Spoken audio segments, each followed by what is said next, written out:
We turn now to Louisiana, where a black state trooper is being fired after speaking out about police brutality and racism within his own department.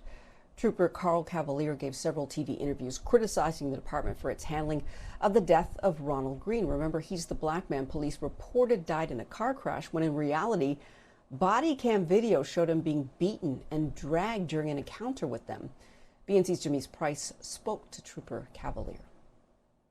I wish I didn't have to risk my livelihood to do these things. I wish things were better. But things have been rocky for Carl Cavalier, a 7-year veteran with the Louisiana State Police. Cavalier says he's facing retaliation after speaking out against his department's mishandling of the deadly arrest of Ronald Greene, a black man who died in state police custody after being beaten, dragged, and repeatedly tased by officers.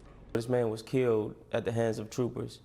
He lied to his mother. That punched me in my stomach, and I can't imagine it being me in Ronald Greene's position, and the agency lied to my mother, and no one said anything about it. No one did anything about it. So that really just propelled me and motivated me to do something. Cavalier revealed documents in the case and spoke to the local media about the alleged misconduct in Greene's investigation. This is what I took the oath to do. I swore and took an oath and to protect and serve the public, and this is exactly what I'm doing. What I'm doing right now is what I've been getting paid to do, but it just doesn't align with the unwritten rules of Louisiana State Police.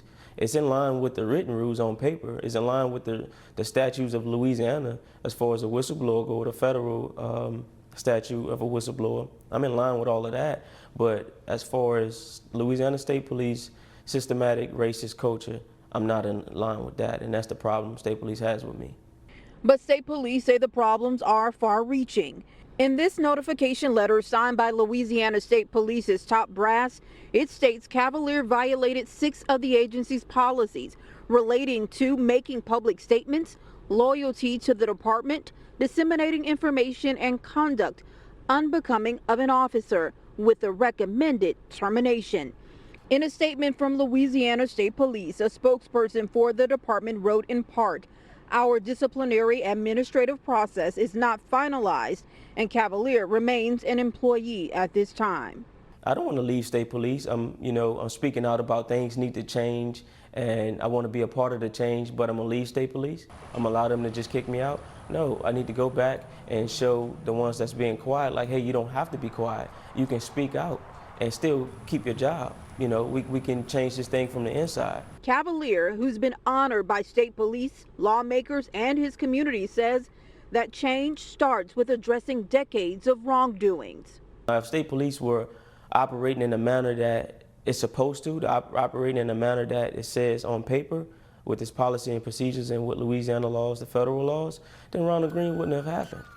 Ronald Greene wouldn't have happened. If Ronald Greene happens, then swift justice would have happened. In New Orleans, I'm Jamise Price for Making the Case.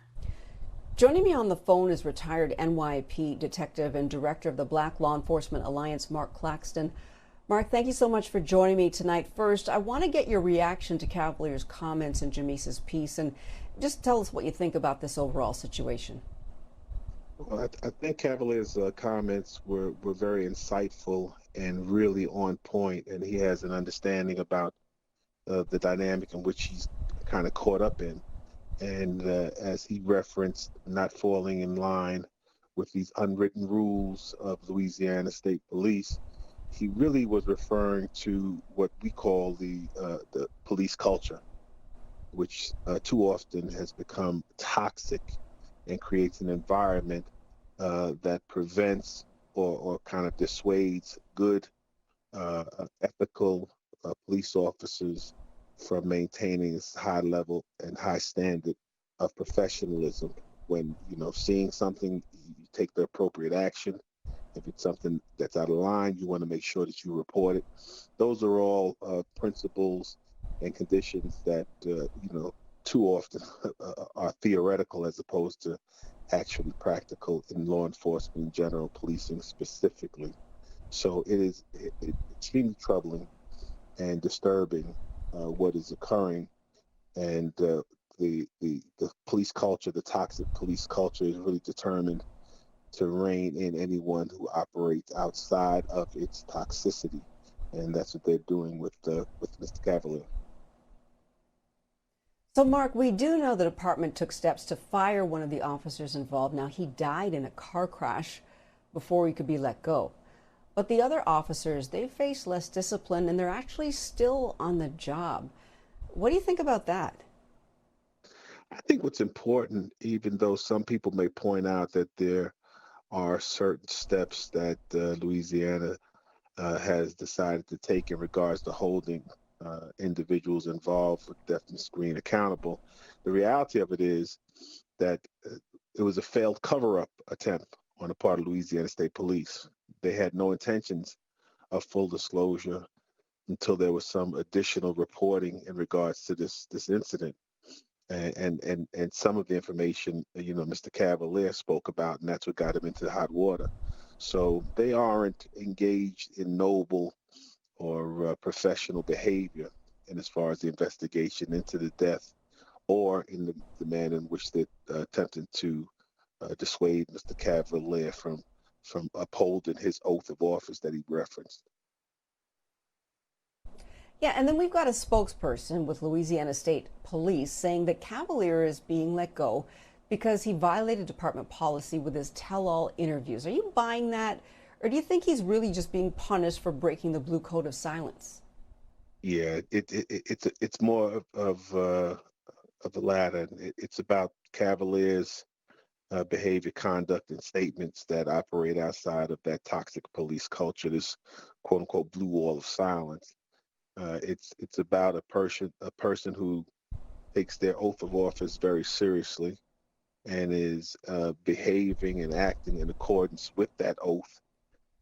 Meanwhile, getting severe pushback from quote unquote colleagues who are more beholden to this toxic culture that they're all engaged in, and the status quo and this phony fraternalism that exists that too often works to the disadvantage of the general public.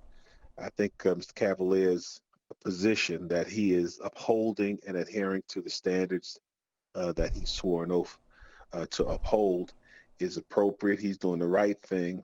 It's an ethical thing, but we all know sometimes you take these stands that are ethical and proper and you pay a price. You can expect to pay a price, especially when you're dealing with this blue wall of silence, overall, this toxic police culture. And here's the other twist. Cavalier says that he reached out to the Louisiana State Trooper Employee Assistance Program for help, but was told that they weren't even trained to handle complaints like his. Why wouldn't they be trained? I would think that most HR departments would be trained to handle whistleblower cases like this. It seems like that's HR 101. Yeah, because a lot of these entities are not really in place to really provide assistance or help or solid advice. They are really arms to protect the toxic police culture. They're arms that are in place to maintain a certain order and structure and discipline to maintain those things that prevent full disclosure and openness and honesty. They are, these kind of safeguards from outside inquiries, etc. So it doesn't surprise me at all that an entity that is titled in a way that would kind of indicate to you that they're to provide some assistance really didn't have the wherewithal, the training, the understanding, or the desire to actually provide that assistance.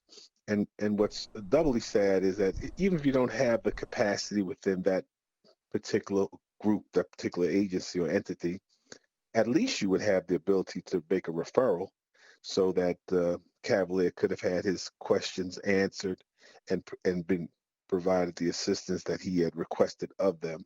So, but they are arms of the larger toxic police culture, and that's very common in police agencies. They have these fake pseudo type of entities within them that allegedly are there to provide protection or advice or support or openness, but in reality, they're there to maintain the status quo.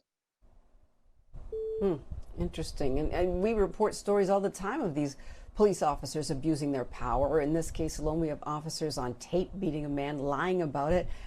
Why, Mark? Why is it so difficult to hold bad officers accountable criminally, in civil court, or professionally? Well, I think what has to happen is that people have to deal with the profession of policing in an honest and open way, and that is not to lionize or make police professionals into larger than life figures, and not to allow police professionals to get away with not abiding by the laws that they have been sworn to uphold and protect. So too often we give police officers extra leeway, and we excuse their behavior and conduct by even renaming it. So, for example, you may have a police officer who uses some flashlight or something to actually injure a civilian, and you'll hear it referred to as police brutality as opposed to what it really is, which is a criminal assault. Or you'll hear a lot of criminal conduct that some police officers have engaged in referred to as, police misconduct. And I think it's appropriate and it's helpful to call a thing a thing. A criminal assault that is committed by a police officer or a civilian is a criminal assault and should be handled in the exact same way. And every police officer, no, every professional police officer realizes, understands, and is trained that as a police officer, you don't get extra authorities and powers. What you do is you actually have extra responsibilities and extra levels of accountability in the performance of your duty. That's professional policing. You don't get a free pass from criminality. You get held to a higher standard Right. to make sure that you don't engage in that Absolutely. conduct. Yeah, you got to call a spade a spade. Thank you so much. Retired NYPD detective and director of the Black Law Enforcement Alliance, Marq Claxton, joining us on the phone. Thanks tonight.